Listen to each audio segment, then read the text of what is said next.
Bakit parang lumalabas na kaaway nila ako rito? Hindi niyo po ako kaaway. In fact nga ho, pinapraise nga ho namin si Presidente. Huwag niyo kami tratuhin kaaway. Kaibigan niyo po kami rito sa laban ni Presidente. Laban dito sa corruption. So, huwag niyo po kami akusahan. Ito po ay ginagawa po namin dahil gusto po namin makatulong sa administrasyon po ni PBBM. Ay siguro pinakamaganda, papadala na lang namin doon sa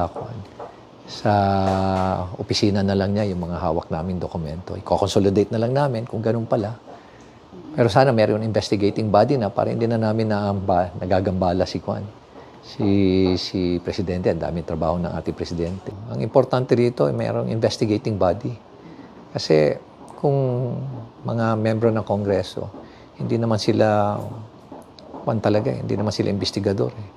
Iba kasi yung investigador dahil mayroong skill yan, may talent yan, may tradecraft yan. Kasi ang challenge dito kasi is makakuha ka ng mga ebidensya. Trabaho yun ng investigador. Hindi trabaho yun ng mambabatas.